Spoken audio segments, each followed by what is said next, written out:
Au programme de ce jeudi 8 février, Renault dévoile le nom de son futur SUV, les prix hallucinants de la nouvelle GR Yaris en France, le Mercedes CLE devient cabriolet, la Citroën IC4X écrase la concurrence et une vidéo spectaculaire signée Red Bull. Automoto Express, c'est parti!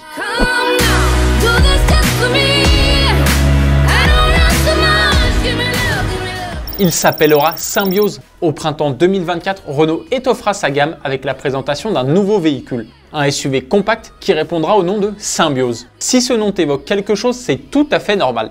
En 2017, Renault avait dévoilé un concept car de berline 100% électrique et autonome portant le même nom. La marque aux losanges a visiblement fait table rase du passé. Et oui, Symbiose sera un SUV et deuxièmement, il ne sera pas 100% électrique. Long de 4,41 m, il sera propulsé par le bloc E-Tech full hybride de 145 chevaux. En plus d'une bonne habitabilité et d'un grand volume de chargement, Renault promet aussi une masse inférieure à 1500 kg pour un plaisir de conduite accru et une faible consommation de carburant.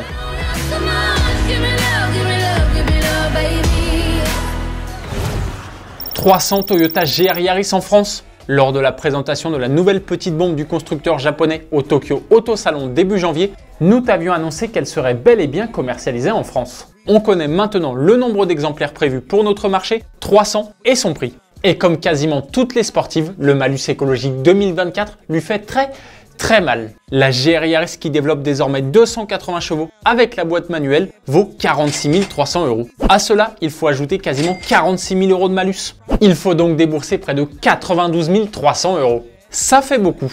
L'addition est encore plus salée pour la version avec la boîte automatique. On parle de quasiment 109 000 €, dont 60 000 rien que de malus. Même si la GR Yaris est une super voiture et qu'elle avait reçu tout un tas d'éloges de la part de la presse et du public, il faut avoir envie de débourser autant pour une citadine sportive. C'est forcément le sujet de la question du jour. Pourrais-tu débourser plus de 100 000 € pour une Toyota GR Yaris? Dis-nous tout dans les commentaires.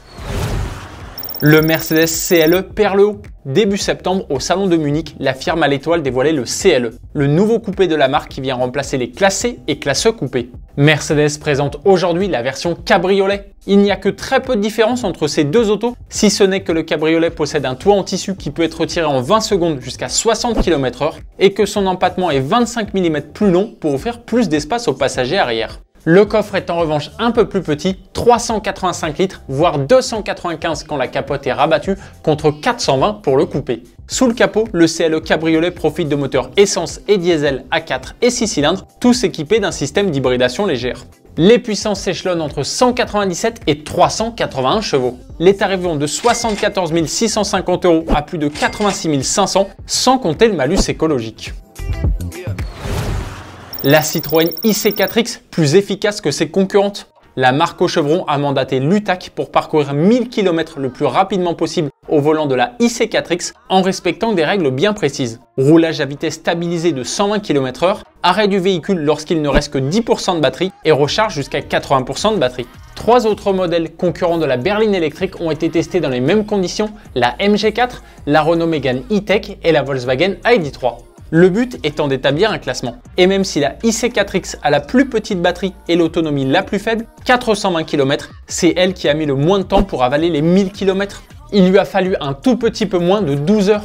Selon le constructeur, ce résultat s'explique par une consommation raisonnable et des temps de recharge optimisés. La Mégane E-Tech arrive deuxième, l'ID.3 troisième et la MG4 quatrième. On termine ce numéro en beauté avec une vidéo spectaculaire. Deux pilotes professionnels turcs, l'un au guidon d'une BMW F900 GS et l'autre au volant d'une Skoda Fabia RS de rallye, ont sillonné le canyon de Karanlik à haute vitesse. Et le résultat est tout simplement impressionnant. Je te laisse regarder ça.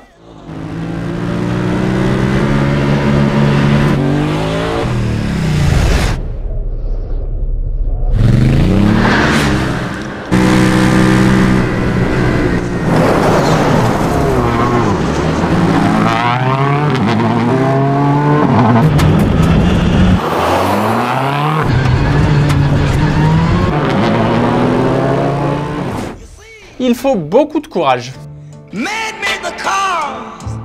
C'est le moment de revenir sur la question d'hier. On te demandait ton avis sur les Alpine A424 et A524. Vous les trouvez très sympas, mais vous attendez de voir les performances sur la piste pour pouvoir rendre votre jugement. to carry the heavy load. Automoto Express, c'est fini pour aujourd'hui. On se donne rendez-vous demain, même heure, pour un nouvel épisode. Bonne soirée, allez, ciao! This is a man's world. But it wouldn't be nothing, nothing. Not a woman or